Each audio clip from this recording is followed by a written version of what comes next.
La boîte à merveilles. Ahmed Sefrioui. Première année bac.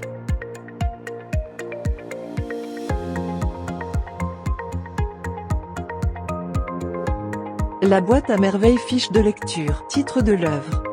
La boîte à merveilles. Date d'écriture et date de parution. Écrit en 1952 et publié en 1954. Auteur et siècle. Ahmed Sefrioui, le XXe siècle. Genre. Roman autobiographique, récit à la première personne, narrateur. Personnage distinct de l'auteur, narrateur. Sidi Mohamed, enfant, parfois narrateur adulte. Point de vue. Point de vue interne. Temps des verbes. Imparfait et passé simple, les temps du récit, le présent, révèlent souvent la présence d'un narrateur adulte. Registre de langue. Langue courante. Nombre de chapitres. 12 chapitres. Nombre de saisons. 3. L'hiver, le printemps, l'été, âge du narrateur. 6 ans. Durée du récit. Presque une année. Personnages principaux. Sidi Mohamed, sa mère Zoubida, son père Abdeslam la voyante, Driss El Awad, Rama, Zineb, Fatma Bziouya, Lala Aïcha, Lefki. Événement perturbateur. La ruine du père qui a perdu son capital dans le souk. Figure de style. Comparaison, métaphore, hyperbole. Contenu de la boîte. Des objets ordinaires et hétéroclites. Symbolisme et fonction de la boîte. La boîte lui permet de s'évader du monde réel. Grâce à sa boîte, il se sentira moins seul et moins triste. Les thèmes. La famille, la solitude. Lieu décrit.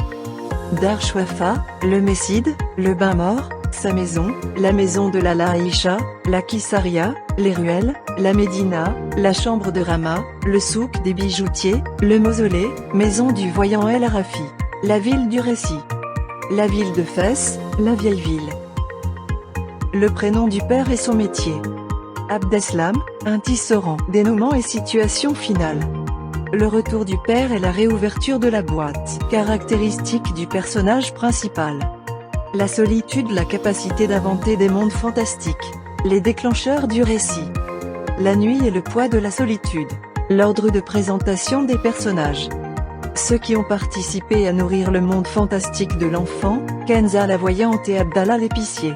Ceux qui font partie de son quotidien, les voisins, Awad, Rama, Zineb et Fatma Bziouya. Les autres, les enfants, Lefki, Lala Aïcha. La description. Souvent dynamique. Champs lexicaux. La magie, l'impureté, le désespoir, l'horreur. Genre de littérature.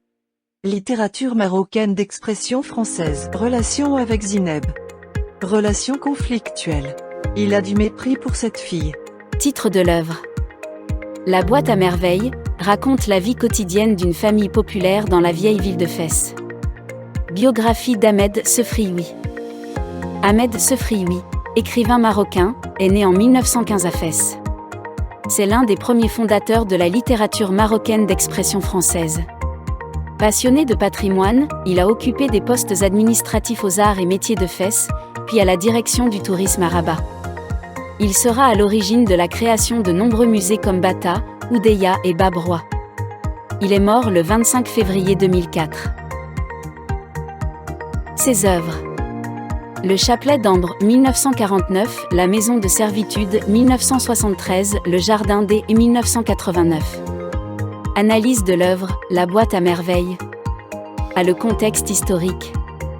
La littérature maghrébine d'expression française est née vers la fin des années 40 sous l'occupation française dans les pays nord-africains, l'Algérie, le Maroc et la Tunisie. Elle est produite par des auteurs maghrébins qui ont étudié la langue française à l'école publique moderne, à la Mission ou en France. B. La littérature maghrébine d'expression française.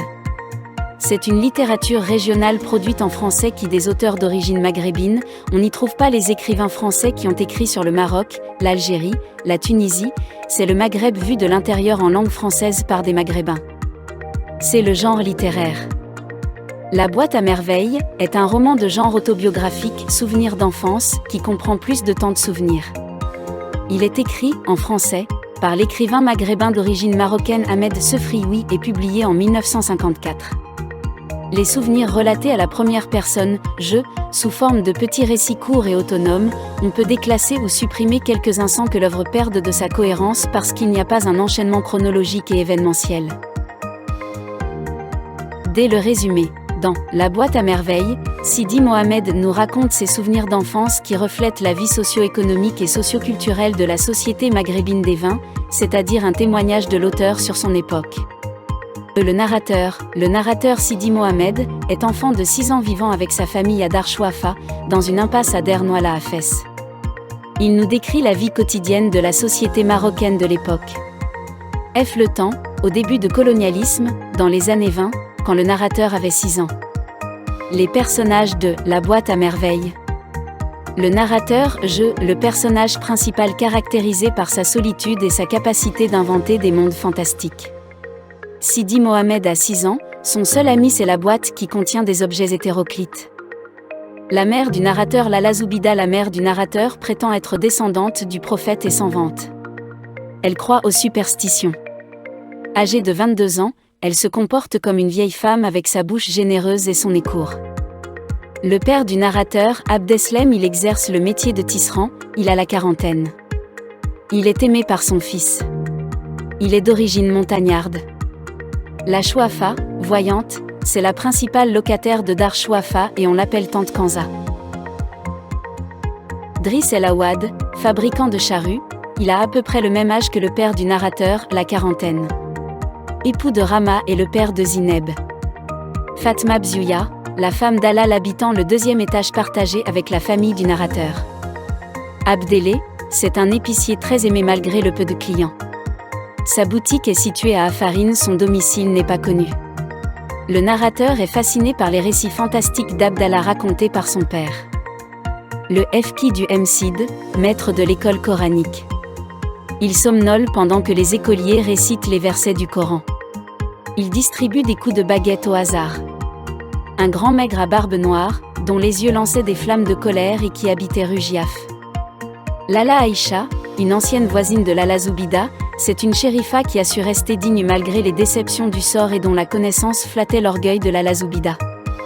Driss le Teigneux, fidèle serviteur de Sidi Abdesalem, il garnissait, remplissait les canettes et faisait les commissions. Moulay Larbi, le mari de Lala Aïcha. Il fabrique des babouches. Il a eu des litiges avec Abdelkader, son associé qui était avant son ouvrier. Il s'est remarié avec la fille d'Abderrahman le coiffeur. Sidi Mohamed Ben Tahar, un coiffeur qui habitait le quartier du narrateur. Sa mort provoqua de la fièvre et du délire chez Sidi Mohamed. Amoussa, c'est le camarade de classe du narrateur. Son vrai nom est Azouz Berada. Si Abderrahman, le coiffeur de Malem Abdeslem. Le père du narrateur a l'habitude de couper les cheveux chez ce dernier. Le narrateur n'aime pas trop Abderrahman parce qu'il sait qu'un jour il sera chargé de le circoncire. Sidi El Arafi, un voyant chez qui la mère du narrateur se rend avec Lala Aïcha pour le consulter, il habite le quartier Sefa. Salama, la marieuse professionnelle, elle a la voix d'un homme. Zor, une voisine de Lala Aïcha. Lala Khadija, la femme de l'oncle Othman, elle est plus jeune que lui. L'oncle Othman, un vieillard mari de Lala Khadija et ancien maître de Mbarka. Mbarka, ancienne esclave de l'oncle Othman. Lala Fatoum, la caissière du bain-mort. Résumé général. L'auteur-narrateur personnage raconte son enfance alors qu'il avait 6 ans. Par un va-et-vient entre le point de vue de l'auteur-narrateur adulte et de l'auteur-narrateur enfant, le lecteur entre dans le monde solitaire du narrateur qui malgré quelques timides amitiés ne semble compter comme véritable ami que la boîte à merveilles.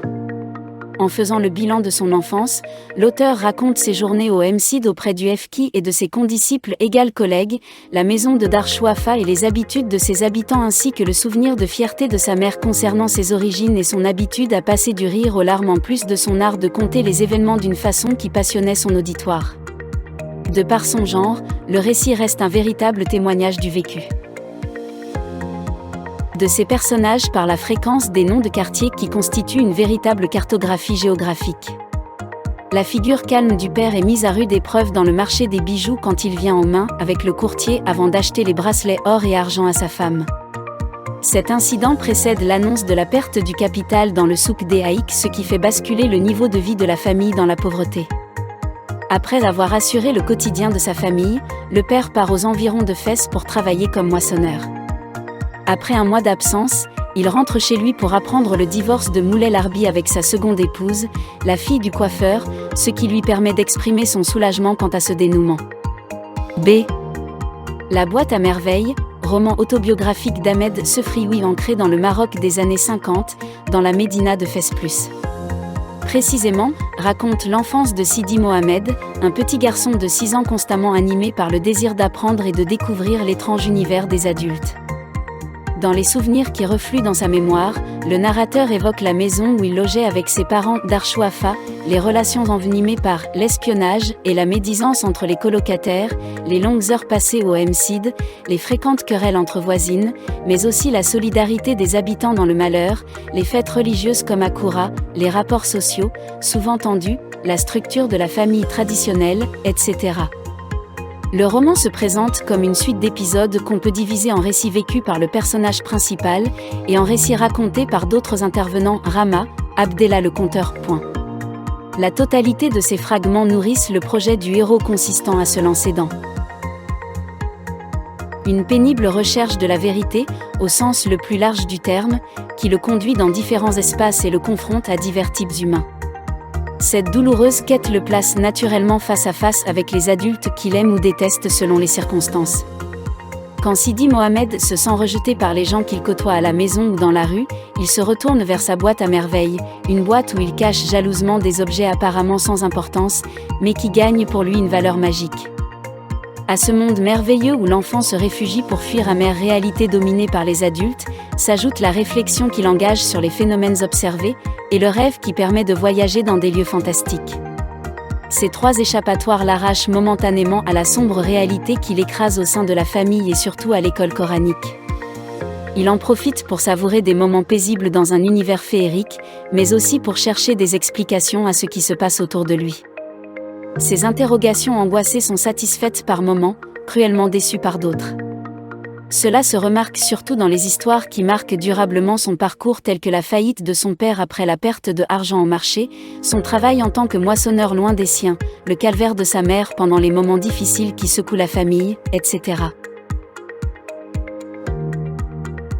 Merci et bon courage.